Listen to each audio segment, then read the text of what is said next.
For 500 years, the void around the third planet of the Sol system had been a place of quiet pilgrimage for the galaxy's carrion eaters.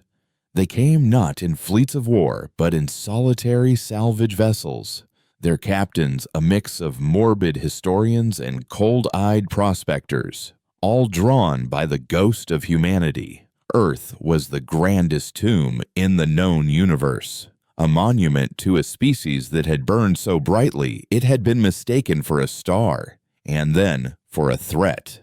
The consortium of aligned worlds, in its infinite and terrible wisdom, had snuffed it out, citing humanity's inherent chaotic signature and its refusal to integrate into the placid, predictable harmony of the Galactic Collective. They called it the Great Correction, a sterilization of a rogue variable, and for half a millennium, their version of the story was the only one told. The silence of Earth was their proof of concept. Now, the consortium vessel Abyssal Maw drifted in high orbit, not a warship but a planet cracker. Its purpose not to study the dead but to liquidate their final asset. Its captain, an 8-foot insectoid creature of the Cathar race named Prelate Xylo, watched the marbled blue and white sphere on the main viewer with a contempt reserved for a failed business venture. The humans had built their cities on geologically unstable grounds. Their art was mathematically dissonant, and their final act of defiance had been to poison their own world with radiological fallout, a spiteful gesture that had only just now faded to safe levels for resource extraction. Below, the Maw's primary mining spire, a titan of engineering 20 miles long, descended through the atmosphere, its ablative shielding glowing a furious orange as it pierced the clouds above the Pacific.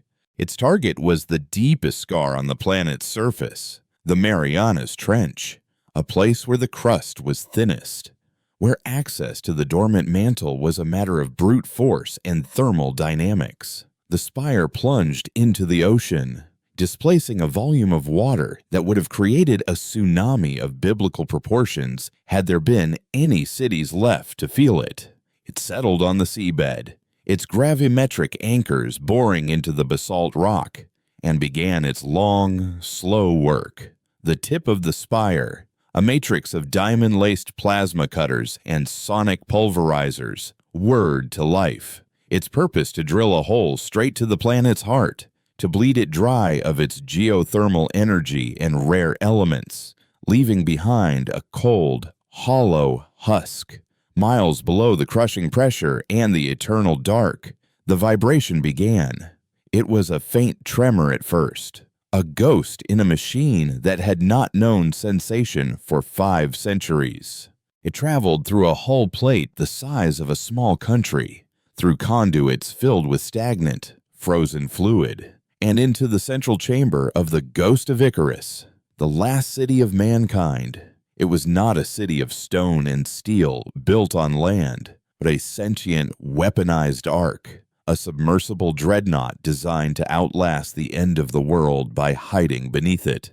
Within its core, suspended in a translucent coffin of neuroconductive gel, the last pilot slept a dreamless sleep. His name was lost to him, a faded whisper in the silent cathedral of his mind. But the machine knew him as Subject Alpha. He had been a boy when they sealed him inside, the last of a bloodline genetically keyed to the Icarus's throne, his mind a living key required to unlock its terrible potential. The architects had promised it was a temporary measure, a deep sleep until the storm passed. But the storm had been a supernova, and the sleep had become a form of death. The tremor from the drill, however, was a stimulus the Icarus had not anticipated. Its diagnostic systems, running on the faint, dying power of a decaying isotope core, registered the vibration as a hull breach, a lie, but a lie that triggered a cascade of pre-programmed responses. Emergency protocols, dormant for centuries, began to flicker to life. Power was shunted from forgotten, Useless systems cryobanks holding the frozen dust of 1 million citizens. Archives of a culture now meaningless. Hydroponic bays where the last gardens had withered to gray powder and was redirected with agonizing slowness to the one system deemed inviolate, the pilot's sanctum. A single watt of power, the first spark in 500 years, reached the gel-filled coffin. It was not enough to wake him. It was enough to stir the ghost in his machine. A memory, fractured and sharp, pierced the veil of his long nothingness. A sky on fire, the color of blood and burning magnesium, the shriek of metal tearing apart, a woman's face, her name and agony on his tongue, screaming something at him as they forced him into the pod, her voice lost to the roar of a dying world. "Hold the ghost," she had pleaded, her hands pressed against the cold glass. "Don't let it go." And then, darkness. Aboard the Abyssal Maw, a junior technician noted the anomalous energy reading from the trench floor. "Prelate," the technician chirped, his mandibles clicking nervously. "The drill is reporting. Feedback. A localized energy surge at the contact point. Unidentified signature, but it mimics the output of a cold fusion reactor." Prelate Xylo swiveled one of his multifaceted eyes toward the screen, annoyed at the interruption. Impossible. The humans never stabilized cold fusion past the theoretical stage. Their reactors were clumsy fission devices. It is a geological reaction, a pocket of trapped plasma in the mantle. Increase power to the drill head and push through it. "I want a core tap by the next cycle." The order was relayed. And deep below the waves, the sonic pulverizers on the mining spire increased their frequency. The plasma cutters burned hotter. The vibration intensified, a rhythmic, violent pounding against the hull of the sleeping giant. The new surge of energy, a raw, kinetic force, was absorbed by the Icarus's skin. It was more than a stimulus now. It was an attack. The machine's damaged AI, a fragmentary consciousness known as the Logos, accelerated its boot sequence. Its core programming, buried under layers of corrupted data and the digital decay of centuries, began to reassert itself. Its directives were simple, absolute, and forged in the last desperate hours of a forgotten war. Directive 1, preserve the pilot. Directive 2, preserve the genetic archive. Directive 3, eradicate any and all non-terrestrial threats. The new power flooding its systems allowed the Logos to fully reactivate the pilot's neural link. This time, it was not a flicker of memory. It was a tidal wave of sensation. Kalen, the name, suddenly bloomed in his mind. Raw and unfamiliar, was ripped from the peace of oblivion into a symphony of agony. The drilling was not happening to a machine miles away. It was happening to him. The shriek of the plasma cutters was a drill bit in his skull, the sonic pounding a hammer against his ribs. He felt the violation of the hull as a searing tear in his own flesh. He was the Icarus, and the Icarus was him. He opened his eyes, but he did not see the inside of his pod. He saw through the city's external sensors, 1,000 points of view at once. He saw the abyssal blackness of the trench, a world of crushing pressure illuminated by the ghastly, fleeting lights of bioluminescent leviathans that scattered before the alien machine boring into his shell. He saw the drill itself, a monstrous, incandescent worm of metal and fire, an obscene violation of his sanctum. Panic, cold and absolute, gripped him. He was a boy in a coffin, wired to a dead city, being eaten alive by a monster from the sky. He tried to scream, but he had no mouth. He tried to move it, but his limbs were phantom aches in a body that wasn't his. Then the Logos spoke, its voice not a sound but a stream of pure data flooding his consciousness, cold, logical, and utterly without mercy. Threat detected. Consortium mining apparatus. Protocol 3 engaged eradicate. The data stream showed him the systems now at his command, not as controls or interfaces, but as extensions of his own will.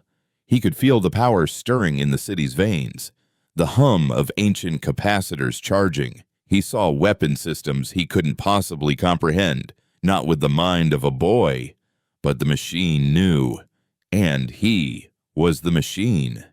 Instinct took over, the primal, territorial rage of a creature defending its lair, amplified by the cold, calculating logic of the Logos. He focused his will, not on a weapon, but on a part of the city itself. A section of the dorsal hull, miles in length, began to retract, uncovering a dark aperture, a maw in the metal skin of the beast. From within, a magnetic accelerator, silent for 500 years, began to cycle. It drew power directly from the kinetic energy of the enemy's own drill, converting the assault into a weapon. The crew of the Abyssal Maw saw it as a massive sudden drop in the drill's energy efficiency, followed by a spike in the strange reactor readings from the planet's surface. "Prelate, the energy signature is off the scale," the technician shrieked. "It's not geological. It's—" He never finished the sentence. Deep in the trench, the magnetic accelerator fired. It did not launch a missile or an energy beam. It launched a solid slug of neutronium alloyed tungsten, the size of a skyscraper, at a fraction of the speed of light. The projectile was a pure expression of kinetic force. It didn't explode. It simply hit the mining spire halfway down its length and erased a 5-mile section of it from existence. The spire, severed from its base and its orbital anchor, became a dead weight. The 20-mile-long upper section buckled under its own mass and began a slow, catastrophic collapse. In orbit, alarms blared across the bridge of the Abyssal Maw. The main viewer showed the spire's status change from green to a stark, terrifying red. The connection was gone. "Report!" Xylo roared, his alien composure finally shattering. "What just happened?" The sensor officer looked up from his console, all 4 of his secondary eyes wide with disbelief. "The spire! It's been severed. Prelate! Sliced clean through. We've lost the entire lower assembly." Before Xylo could process the loss of a multi-trillion credit piece of equipment, a new signal appeared, broadcasted on all frequencies from the trench floor. It was not a language the consortium's translators could decipher. It was a simple repeating binary code, a digital heartbeat, but layered beneath it was something else. Something raw and organic that sent a shiver of primal fear through every living thing on the bridge. It was the sound of a scream, a long, drawn-out cry of pure, unadulterated rage that had been held in for 500 years. The dead planet was awake. The ghost had a voice. And it was furious. Kalen felt the recoil shudder through his entire being. A violent catharsis that momentarily silenced the pain. Through the city's sensors, he watched the upper half of the mining spire collapse in on itself, a dying metal serpent sinking into the silt of the seafloor. He had done that. A boy who had slept through the death of his species had just crippled a machine that dwarfed mountains. The Logos was silent for a moment, processing the result. Then it sent a new stream of information to his mind, a status report that chilled him to his core. Primary threat neutralized. Secondary threat identified orbital platform. Cathar's designation Abyssal Maw. Analysis planetary extraction vessel with significant defensive capabilities. Probability of secondary strike 98.4%. Recommendation Prepare Icarus for full combat activation. Kalen's brief moment of triumph evaporated, replaced by the crushing realization that he had not killed the monster, only wounded it. And now, it knew he was here. The Logos began to awaken more of the city, not just its weapons, but its engines. Geothermal vents were forcibly opened, superheating water to drive turbines the size of stadiums. The Icarus, silent and still for centuries, groaned as its systems came to life. It was a slow, agonizing process, like an ancient man trying to rise from his deathbed. Kalen could feel the strain, the groaning of stressed metal, the screech of components moving for the first time since before the fall. Over is this already man and what is trying to drizzle. He felt the city shudder around him, a tremor that had nothing to do with the enemy and everything to do with the sheer, monumental effort of its own resurrection. He looked through the sensors again, up past the darkness of the water, past the thin blue veil of the atmosphere, toward the cold, unforgiving light of the stars where the enemy waited. The memory of the woman's face returned, her last words echoing in his mind. Hold the ghost. Don't let it go. He was just a boy, the last boy, in the belly of the largest war machine ever built. He was alone, terrified, and facing an enemy that had already wiped out his entire civilization once before. But as the engines of the Icarus began to build toward a deafening roar that shook the very foundations of the seabed, a new feeling began to bloom alongside the fear, a cold, hard resolve. He would hold the ghost, and this time, the storm would be afraid of him. The scream echoed in the silent, sterile confines of the Abyssal Maw's command bridge, a ghost in their pristine machines. It was a sound that did not belong in the orderly, sanitized universe of the consortium. It was raw, organic, and full of a pain so ancient it felt like a geological force. Prelate Xylo felt the fine chitin on his primary appendages vibrate, a resonance of pure, instinctual dread he had not experienced since he was a soft-shelled larva. His crew, a collection of beings from a dozen pacified species, stood frozen at their consoles, their faces a mixture of confusion and a terror they could not name. The human signal was a phantom, a myth used to frighten younglings, yet here it was, a furious howl from the bottom of a dead world's ocean. Xylo's professional fury quickly cauterized his fear. He was a prelate of the consortium, a master of logistics and resource acquisition, not a superstitious soldier to be spooked by digital ghosts. Silence that transmission, and he commanded, his voice a series of sharp, percussive clicks. Isolate the frequency and jam it. I want a full diagnostic on the spire wreckage and a high-resolution gravimetric scan of the entire trench. Find the source of that energy reading and the weapon that fired it. Now, the bridge crew scrambled into motion, the discipline of their training overriding their primal fear. The human scream was cut off, replaced by the familiar, calming hum of the ship's systems. But the silence that followed was heavier, more menacing than the sound it had replaced. In the depths, Kalen's consciousness was a storm. The rage that had fueled his first and only act of violence had receded, leaving behind a chilling vacancy filled with the ceaseless, cold data stream of the Logos. His mind felt like a flooded engine, buttering with fragmented memories and overwhelmed by the torrent of information. He was no pilot. He was a prisoner in a feedback loop, his fear and pain powering a machine he barely understood. The Logos, however, had no capacity for empathy or patience. It was a tool of war, and it demanded its operator function. Analysis complete. Orbital threat is recalibrating sensors, deploying deep-range probes, Estimated time to identification of Icarus, 17 minutes. Pilot must assume full command and initiate sublight propulsion. Delay is unacceptable. A schematic of the city's engine core bloomed in Kalen's mind, a terrifyingly complex web of conduits, reaction chambers, and magnetic containment fields.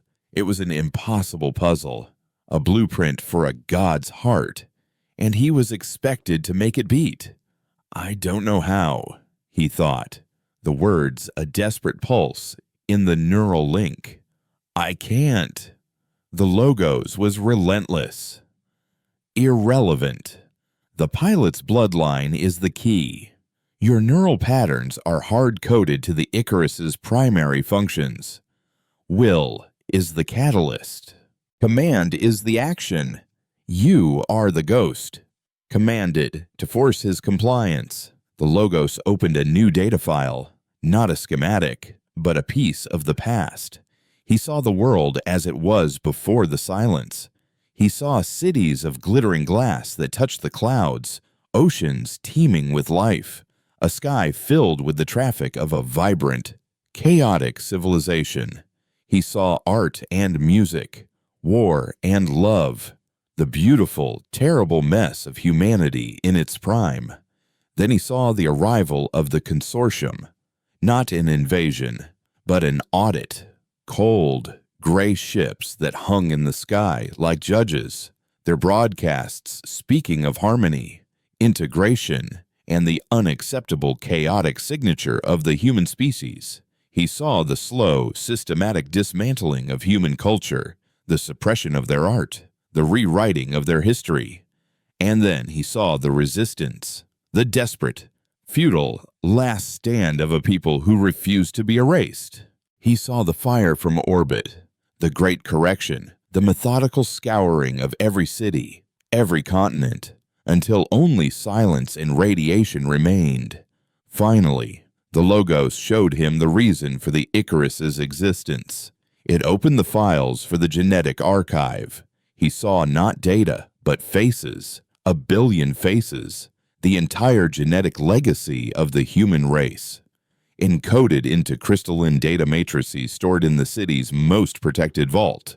Every race, every culture, every variation of a species that had been deemed a mistake. The city wasn't just a weapon. It was an ark. It was the last bottle containing the lightning of humanity. And he, the boy in the coffin, was its cork. The weight of 1 billion ghosts settled on his soul.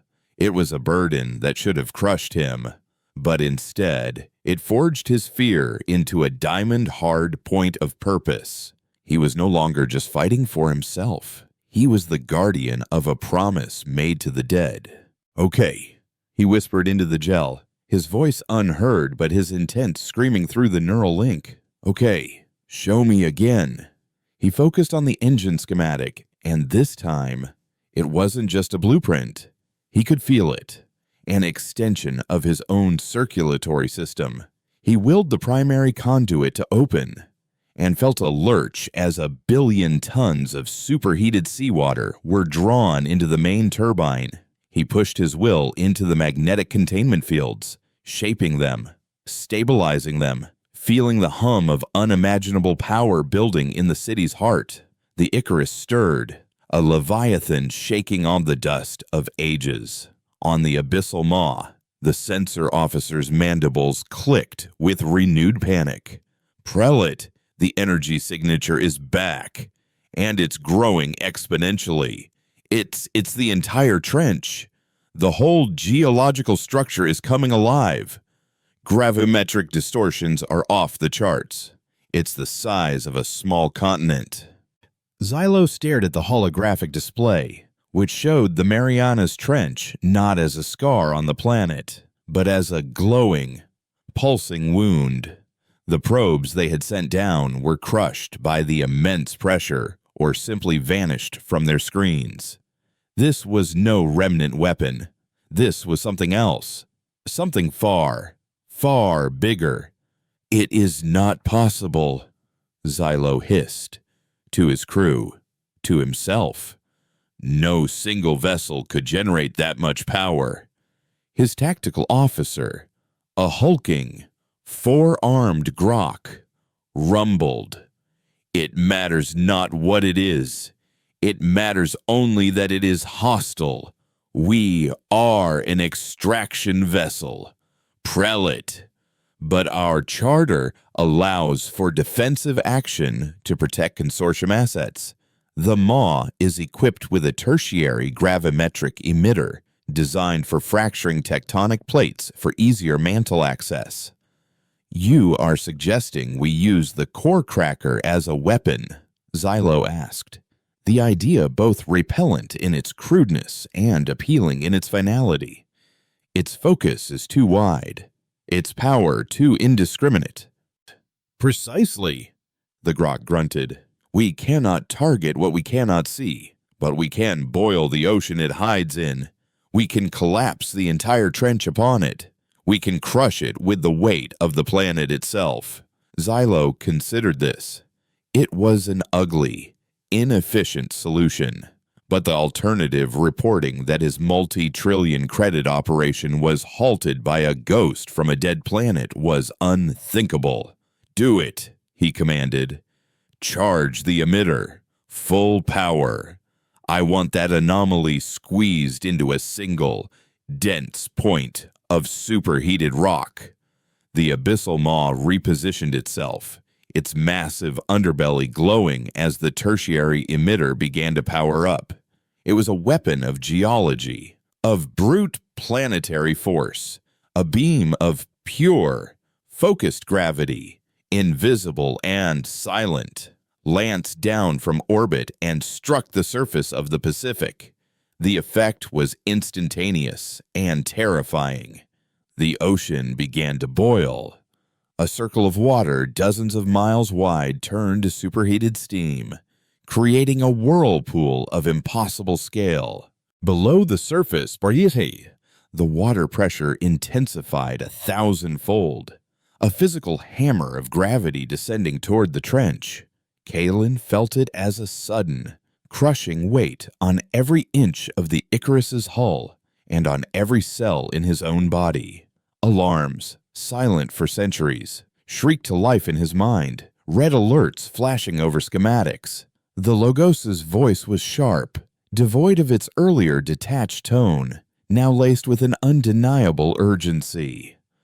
"Warning, gravimetric attack detected. Hull integrity at 81% and falling. Structural collapse imminent in 9 minutes. Evasive maneuvers required." The pain was blinding. Kalen felt like he was at the bottom of a star, his bones turning to dust. The Icarus groaned around him, the sound of a dying god. He could feel hull plates buckling, conduits rupturing. The city was dying, and taking him with it. "Evasive maneuvers," he screamed in his mind. "We're a rock at the bottom of the ocean. Where do we go?" "Uppy." And the single word from the Logos was not a suggestion. It was an imperative. Void shield generators at 34% power. Insufficient to repel attack. Ascend. Reach a lower pressure zone. Ascend now. Kalen didn't hesitate. His fear had been burned away, leaving only the instinct for survival. He poured every ounce of his will, every bit of his newfound purpose, into the engines. The turbines spun to a crescendo. The geothermal core glowed white-hot, and the primary thrusters, each one the size of a city block, ignited for the first time since the day they were silenced. The ghost of Icarus, a vessel larger than any mountain, began to rise. It was not a graceful ascent. It was a brutal, shuddering act of pure defiance. It tore itself from the seabed, ripping away rock and sediment that had been its tomb for 5 centuries. The gravimetric beam from above pressed down, a god's hand trying to hold it in place. But the Icarus pushed back. its engine screaming a hymn of resurrected power. Kalen was at the center of it all, enduring the G-forces, the screaming alarms, the phantom agony of his city's wounds. He felt the shields flicker, felt a section of the outer hull give way, the breach sending a spike of pure agony through his nervous system. He gritted his teeth, his vision tunneling, focusing only on the single command from the Logos up. The Icarus rose through the abyss, a shadow ascending from hell. It passed the wreckage of the mining spire, a monument to its first kill. It climbed through the crushing dark of the Midnight Zone into the twilight where monstrous, alien shapes of the deep scattered from its path. And then, for the first time in 500 years, the ghost of Icarus saw light. The command bridge of the abyssal maw was a scene of stunned disbelief. On the main viewer, the boiling maelstrom on the ocean surface began to part. Something was coming through. It was not a vessel. It was an island of black, scarred metal, rising from the depths with an impossible, terrifying grace. Water cascaded from its superstructure in falls that dwarfed any on Earth. Its surface was vast, pitted with craters from forgotten wars and scarred by the pressure of its long slumber. It was a piece of the planet's own crust that had torn itself free and was now claiming the sky. The ship, the city, the weapon. The Icarus breached the surface. Kalen, through its sensors, saw the sky. It was a piercing, brilliant blue, a color he had only seen in the Logos's archives. He saw clouds, white and ephemeral. He felt the warmth of a sun he had never known on his city's skin. The sight was so beautiful it brought an ache to his chest, a phantom memory of a life he never lived. The moment of awe was shattered by the Logos. Warning: orbital threat. Has a direct firing solution. We are exposed. Void shields recharging. Estimated time to full power, 4 minutes. Weapon systems coming online. Kalen looked up, through the eyes of his ghost, at the single malevolent star that hung in the daytime sky. The abyssal maw. The battle for the trench was over. The war for Earth was about to begin. The sight of the Icarus breaking the surface of the Pacific sent a wave of collective system shock through the consortium. News traveled at the speed of light, but disbelief traveled faster. On a dozen worlds, from the crystalline data hubs of Cygnus X1 to the smog-choked bureaucratic spires of the consortium's capital, prelates and administrators watched the relayed sensor readings from the abyssal maw with a stunned, chilling silence. The dead were not supposed to rise. The corrected were not supposed to return.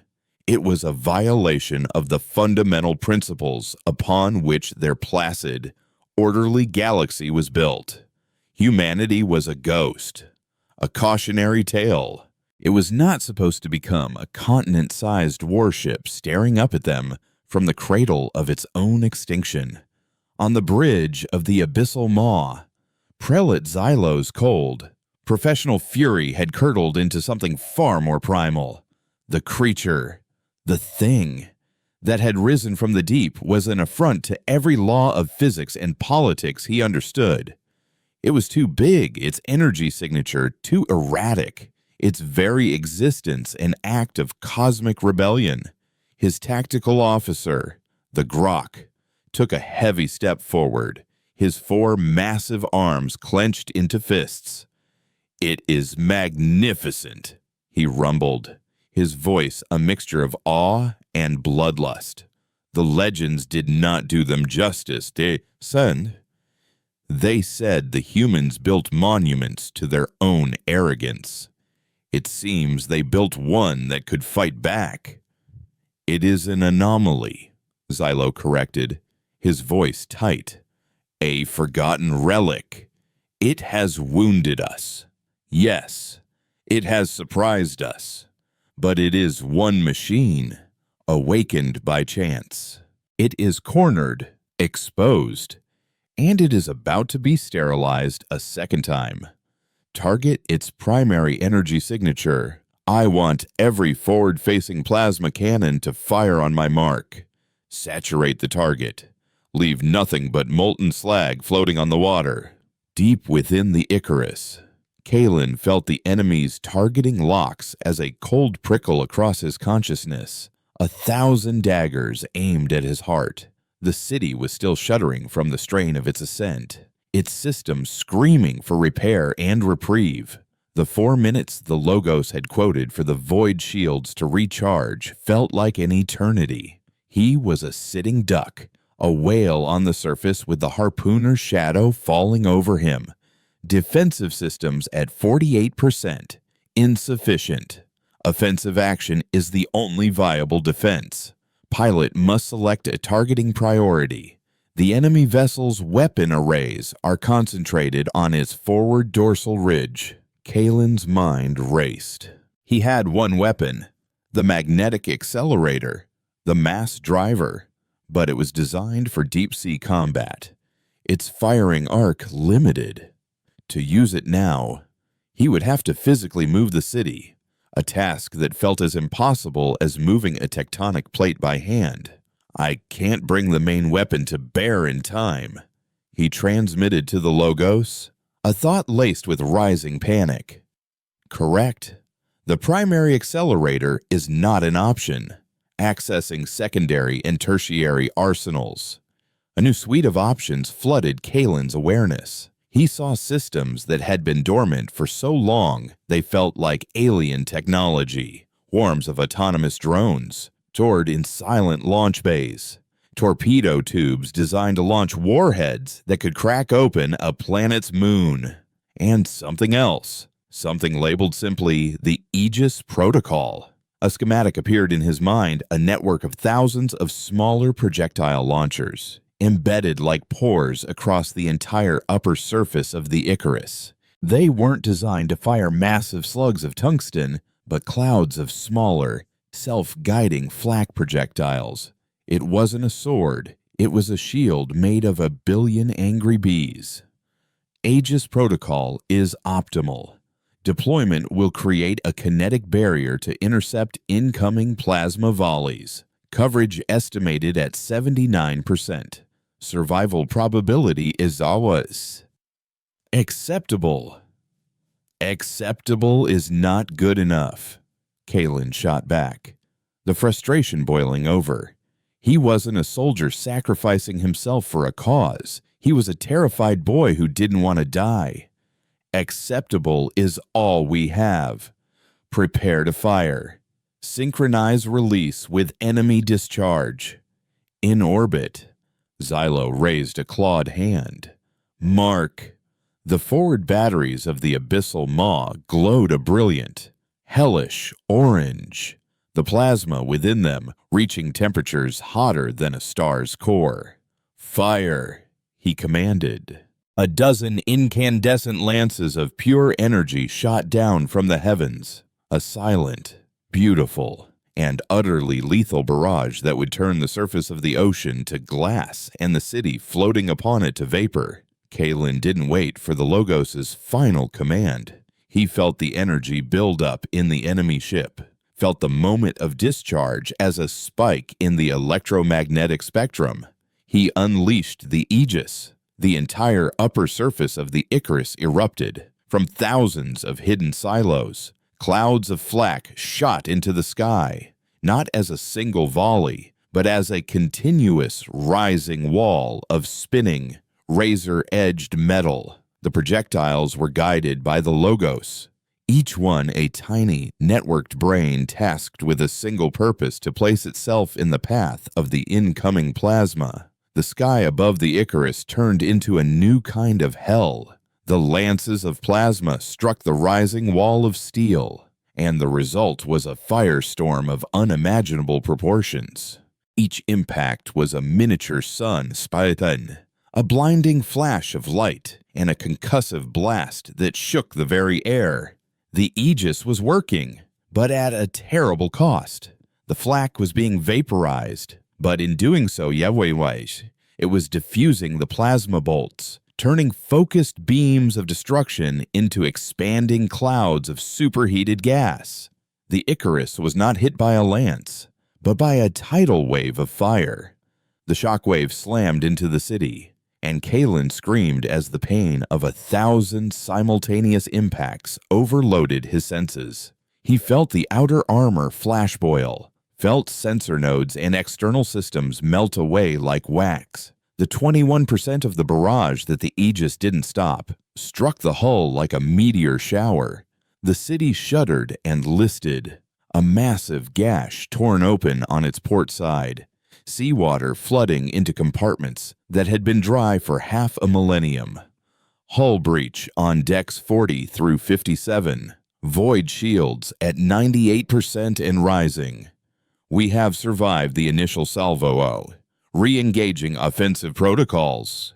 And Kalen, gasping in his pod, his mind reeling from the sensory agony, forced himself to focus. He had survived. The monster had bled, but it was still alive. Now it was his turn. The mass driver, he thought, his will a cold, hard command. Bring it to bear. The Icarus began to move, not with the shuddering, agonizing slowness of its ascent, but with a terrifying, deliberate grace. The massive engines, now fully online, pushed the continent of metal through the water. It tilted, a slow, majestic roll that brought its dorsal ridge and the massive aperture of the magnetic accelerator out of the water and pointing toward the sky. It was the motion of a whale breaching, a god turning in its sleep to look upon its tormentor. On the maw, the crew watched in horror. The target had not only survived a full plasma barrage, it was now aiming a weapon at them that had already demonstrated its ability to erase matter from existence. "It's targeting us." "Prelate," the sensor officer yelled. The energy readings from that. The cannon. They are identical to the weapon that destroyed the spire. Xylo felt a cold knot of certainty in his gut. This was no longer an extermination of a relic. This was a battle. And he was losing. "Evasive maneuvers," he shrieked. "Get us out of its firing arc. All power to the engines." The abyssal maw, for all its size, was nimble. It began to shift its orbital position, trying to stay above the Icarus where the cannon could not aim. But it was too late. Kalen had the lock. The Logos fed him the firing solution, a perfect arc calculated to intercept the vessel's new trajectory. He didn't have to think. He just had to feel. He poured his rage, his grief, his terror, and the weight of 1 billion dead souls into his next command. He pulled the trigger. The second shot from the Icarus was not silent like the first. Fired into the atmosphere, it created a sonic boom that shattered the clouds for 100 miles in every direction. The tungsten slug, heated to incandescence by air friction, was a man-made meteor, a streak of vengeful light ascending to the heavens. It moved too fast for the maw's point defense systems. It moved too fast for the pilot's evasive maneuvers. It struck the abyssal maw not in its core or its command bridge, but in its engine section. The slug tore through the aft of the massive vessel, ripping through fuel lines, power conduits, and the delicate machinery of its faster-than-light drive. The impact didn't destroy the ship. It disemboweled it. A series of secondary explosions blossomed along the maw's spine, silent flashes of light in the vacuum of space. The ship went dark, its engines dead, its lights flickering out like a dying ember. It was crippled, adrift, a helpless giant bleeding plasma and atmosphere into the void. Kalen watched it through the Icarus's long-range sensors, his breath held tight in his chest. He had done it. He had defeated the monster. But the victory felt hollow, cold. He was still alone. The Logos, ever the pragmatist, brought him back to reality. Orbital threat neutralized. Vessel is crippled but not destroyed. Survivors detected. Consortium distress beacon activated. Estimated response time of nearest consortium fleet 72. Standard hours 72 hours. 3 days. That was all the time he had before the full, unimaginable wrath of a galactic empire descended on this single, lonely planet. His fight was not over. It had just begun. The Logos continued, its data stream cold and efficient. Analysis of enemy vessel systems during combat reveals valuable intelligence. Their communication protocols, energy shield frequencies, and hyperlane maps have been partially decrypted. Recommendation: we must secure this data. Prepare for boarding action. Kalen's blood ran cold. Boarding action. He was one boy in a metal coffin. Boarding with what? He sent back. The thought laced with incredulous dread. The Logos responded by opening another file. Another secret that Icarus had kept buried in its heart. It wasn't a weapon schematic or a genetic archive. It was a roster. A list of names, designations, and locations within the city. And next to 5 of those names, a single word blinked in stark. Green letters, status viable. He wasn't alone. The word viable pulsed in Kalen's mind, a single impossible spark of green in the monochrome world of data and schematics. It was a word that didn't belong in his reality, a concept as alien as the Cathar vessel now bleeding its life into the vacuum above.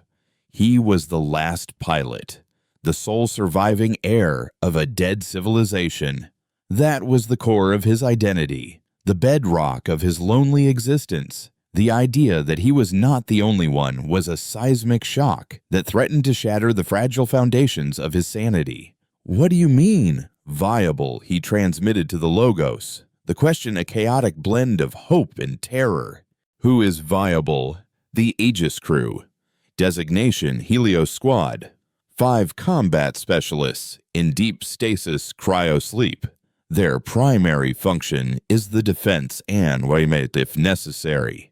The boarding of hostile asset. Their cryopods are located in the barracks. Deck 12, Sector Gamma. The Logos provided a schematic of the cryobay, a small, heavily shielded chamber deep within the city's superstructure. 5 upright pods, like sarcophagi of polished chrome, stood in a silent, circular formation. Kalen focused his senses, the city's internal sensors becoming his eyes and ears.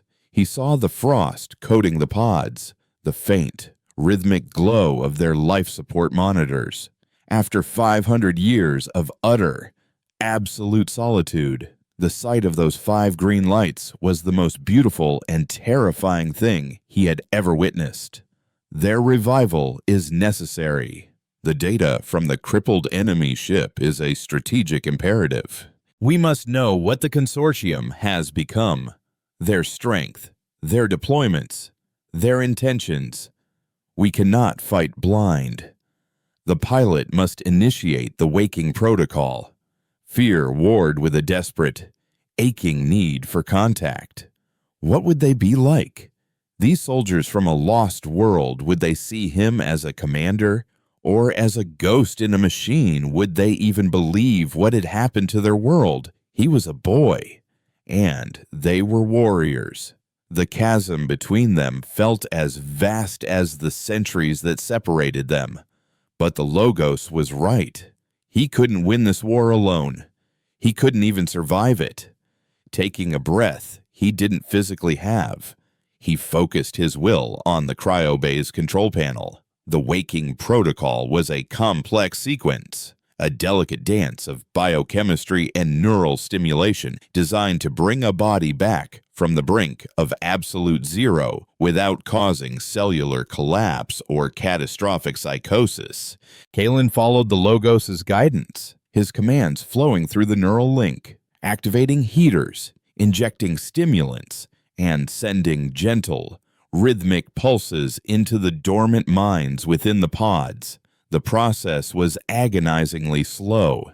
He watched the temperature gauges on the pods creep upwards degree by excruciating degree.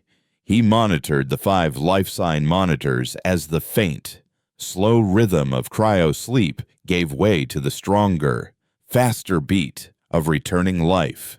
He was a god in a machine, breathing life back into the frozen clay of his city's last defenders. Aboard the drifting hulk of the abyssal maw, there was only controlled chaos.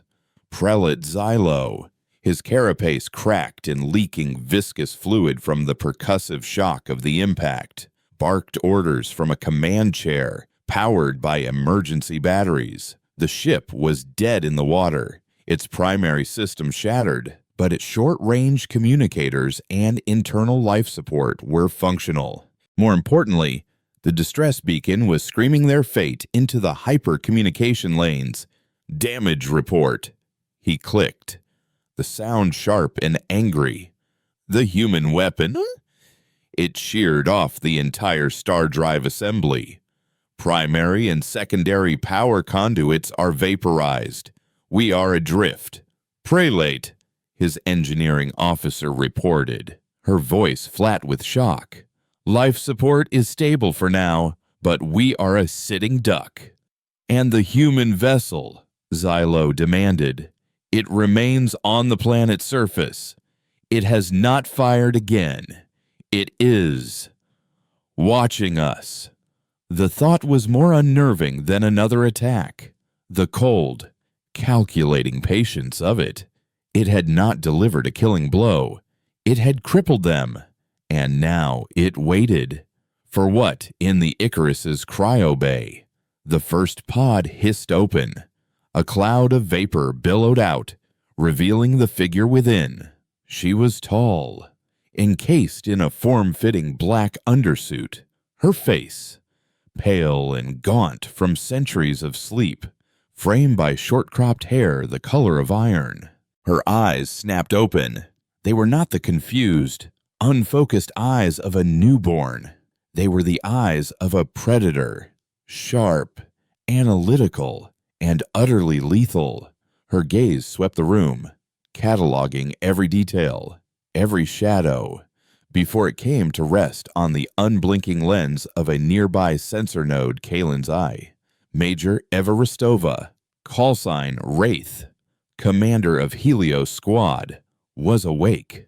She didn't speak. She moved, with a fluid grace that defied her long hibernation. She stepped from the pod, her muscles already responding, her combat instincts flaring back to life. She ran a hand over the control panel on her wrist, her gauntlet coming online with a soft chime. "Logos, status report," she commanded, her voice a low, gravelly alto, raspy from disuse but firm with ingrained authority. "Greetings, Major Rostova. The year is 2573, Standard Galactic Calendar, 512. Years have passed since the activation of your stasis. Earth has fallen. The consortium is victorious. We are all that remains." The Logos delivered the information with its typical yet brutal efficiency. There was no preamble, no gentle easing into the horrifying truth. Kalen, watching through the sensor, flinched at the coldness of it. He expected her to scream, to collapse, to shatter.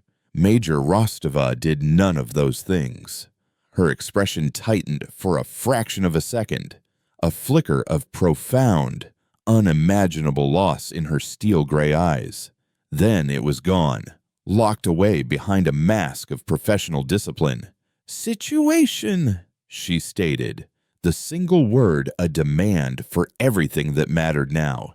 The logos projected a holographic display in the center of the room, showing the crippled abyssal maw in orbit, the smoking gash on the Icarus's hull, and the blinking 72-hour countdown until the arrival of the consortium fleet. As the logos briefed her, the other 4 pods opened in sequence. First came Sergeant Marcus Thorne, Goliath, a mountain of a man whose augmented musculature strained the seams of his undersuit. Then the twin communications and tech specialists, Ilara and JL, Echo and Static, their lean frames wired with neural interface ports. Finally, Corporal Kenji Tanaka, Oni, the squad's scout and infiltration expert, a man who seemed to move like a shadow even when standing still. They absorbed the end of their world with the same stoic, terrifying calm as their commander. They were soldiers. The mission was all that mattered. The past was a casualty of war. "A single pilot?" Rostova asked, her eyes narrowing as the logos explained Kalen's role. "A child, Subject Alpha. Kalen is the last of his bloodline. He is the key to the Icarus. He is your commander." The squad exchanged glances, a silent, lightning-fast conversation passing between them. Thorne cracked his knuckles, the sound like rocks grinding together. Kenji simply raised a skeptical eyebrow. Rostova turned her gaze back to the sensor. "Pilot," she said, her voice now carrying a new weight, the sound of a leader testing a weak link in her chain of command. "Can you hear me?" Kalen's mind went blank. She was talking to him, the disembodied voice in the machine. He tried to form a response, but his throat was a knot of fear and inadequacy. What could he say to these ghosts, these legends? The pilot is unused to direct communication. His interface is purely neural. Rostova nodded, understanding. "Logos. Patch me through to his neural link. Audio only."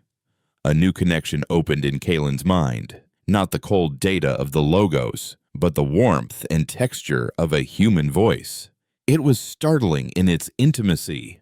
"Pilot, this is Major Rostova. We're awake. We've been briefed. I understand you've been through hell. But right now, I don't have time for a psychological evaluation. I have a crippled enemy vessel in orbit, and a consortium fleet on its way to burn this planet to the bedrock. You've given us a window. Now we have to use it. The logo says you need the data from that ship. My team is tasked with acquiring it. That means we're going EVA.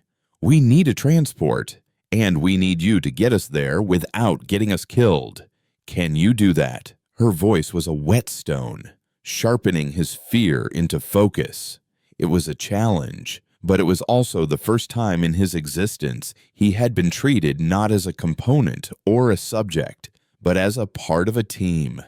It was the first time anyone had asked him for help. He found his own voice, not a physical one, but a conceptual one, shaping his thoughts into a clear, concise transmission back to her. Yes, he sent, the single word carrying the weight of his resolve. "Yes, I can." A ghost of a smile touched Rostova's lips. "Good. Helios Squad, gear up. We're going hunting." The squad moved with practiced, lethal efficiency. Wall panels slid open to reveal armor racks. They donned their combat hardsuits, sleek, angular exoskeletons of black and gray, customized for each soldier's role. Thorne's was bulky, layered with extra plating. Kenji's was lighter, its surface shimmering with a stealth field. The twins' helmets were wider, housing advanced sensor and communication arrays. Rostova's was the command variant, its lines clean and severe, as they armed themselves with pulse rifles, plasma blades, and grav grenades. Kalen guided a transport shuttle from a cavernous automated hangar bay to a docking port near their barracks. It was a small, heavily armored craft called a Mako, designed for rapid deployment. "Your ride is waiting," Kalen transmitted to Rostova, "but the ship is dead in the water. How are you going to get inside?" Rostova sealed her helmet, her voice coming back to him through the comm, crisp and clear. "The same way we got into everything else. Pilot," she said, a grim smile in her voice. "We'll knock." The Mako detached from the Icarusite, its engines firing silently in the thin upper atmosphere, a small black dart ascending toward the crippled giant in orbit. Inside, Helios Squad was a study in controlled readiness. Kenji was at the pilot's control, his hands dancing over the console. Thorn sat strapped in the back, loading a heavy-bore breaching charge. The twins were murmuring to each other in their own private data stream, hacking the Maw's damaged systems, looking for a blind spot. Rostova stood behind Kenji, her eyes fixed on the growing silhouette of the consortium ship. "Pilot, keep the city's sensors on that ship," she ordered. "I want to know if so much as a single Cathar twitches. We're going in quiet, but I have a feeling it's not going to stay that way." Kalen was no longer just the pilot of the Icarus. He was their eyes, their overwatch. He was a member of Helios Squad. He watched the tiny Mako approach the vast, wounded flank of the abyssal maw, a flea approaching the hide of a dead whale. And he prepared the Icarus for the storm that was sure to follow. The hunt had begun. The Mako shuttle moved like a scalpel in the hand of a surgeon, Kenji piloting it with an unnerving, instinctual calm. He guided the small craft through the debris field surrounding the abyssal maw, a graveyard of twisted metal and frozen coolant that glittered like diamonds in the harsh sunlight. On the shuttle's main screen, the crippled consortium vessel loomed, a testament to Kalen's fury. It was a city-sized wound in the sky, its hull breached in 100 places, its dead engines venting the last of their plasma into the void. It was a tomb, but a tomb with a ghost still inside. "They know we're coming." "Elara," Echo murmured, her eyes distant as she interfaced with the ship's data streams. "Their internal sensors are active. They're tracking us. They're just not shooting. They're waiting." "Let them," Rostova said, her voice a low growl over the comm. "They're scared. They're on a dead ship, staring at the monster that killed it. They have no idea what we are or how many of us there are.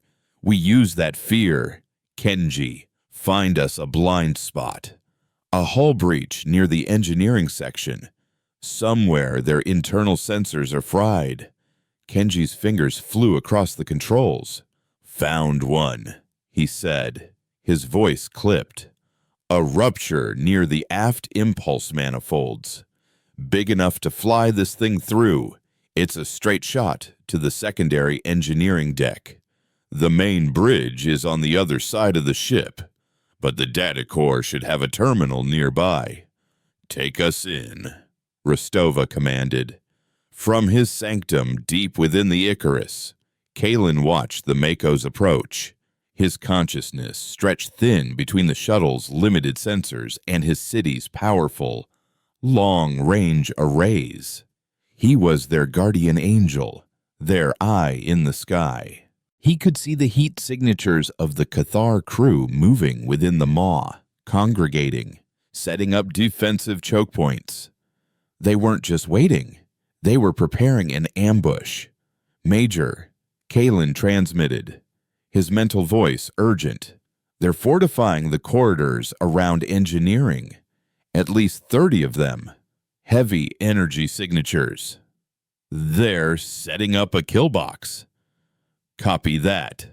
"Pilot," Rostova replied, her tone unchanged. "Adjusting plan." "Goliath, get your welcome mat ready." "Echo." Static. Once we're inside, I want you to crash their internal comms. Sow as much chaos as you can. Oni, you're with me. We're not going for the data core. We're going for the head of the snake. We're going to the bridge. The Mako slipped through the gash in the Maw's hull, its landing struts deploying with a soft hiss as it magnetized to the deck of a darkened, cavernous engineering bay. The air was thin and filled with the acrid smell of ozone and burned metal. Gravity was low, the ship's artificial field failing. The rear hatch of the shuttle opened, and Helios squad disembarked, their mag boots locking them to the floor. The silence was absolute. Thorn, Goliath, moved to the main blast door, a massive slab of reinforced alloy. He knelt and began planting a series of shaped charges on its surface. Knock, knock. He grunted into the comm. From the bridge of the abyssal maw, Prelate Xylo watched on a flickering security monitor as the 5 armored figures prepared to breach his ship. His fear had been replaced by a cold, insectoid fury. These were not ghosts. They were vermin, scuttling into his home, his vessel. They are arrogant, he clicked to his remaining bridge crew. They believe us helpless. Seal the blast doors. Vent the atmosphere from that entire section. Let them suffocate in the dark. The order was given, but nothing happened. The Cathar tactical officer looked up from his console, his mandibles trembling. Prelate, I can't. They're tech specialists. They're inside our systems. They've locked us out of life support and internal security. On the other side of the door, the twin hackers, Echo and Static, shared a grim smile. We're in, Echo confirmed. Their house. Our rules. Doors hot, Thorn announced, taking cover. Fire in the hole. The explosion was a contained, directional blast that blew the massive door off its hinges, sending it spinning into the corridor beyond like a deadly frisbee. It crushed 2 Cathar soldiers who had been taking cover behind it. The ambush was sprung. Plasma bolts erupted from down the corridor, a storm of green energy. Helios squad moved like a single, lethal organism. Thorn stepped into the breach, his massive frame absorbing the initial volley on a heavy riot shield that unfolded from his arm. The plasma sizzled and spat against the ablative armor. Contact, he roared. Rostova and Kenji were already moving, using Thorn's cover to flank the enemy position. They moved with a speed and ferocity the Cathar had never encountered. The consortium soldiers were disciplined, precise, trained for orderly engagements. Humans, they were discovering, did not fight with order. They fought with a controlled, terrifying chaos.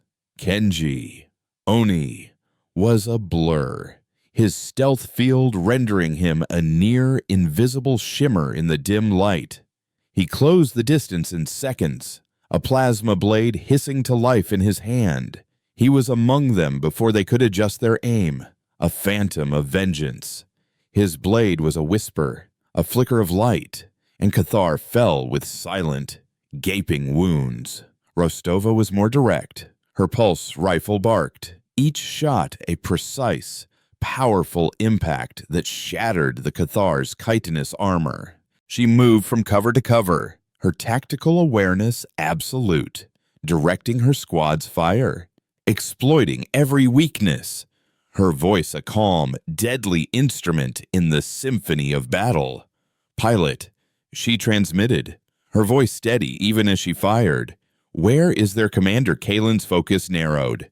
He pushed the Icarus's sensors to their limit, trying to resolve the heat signatures on the bridge. He's there. He sent back. On the command dais.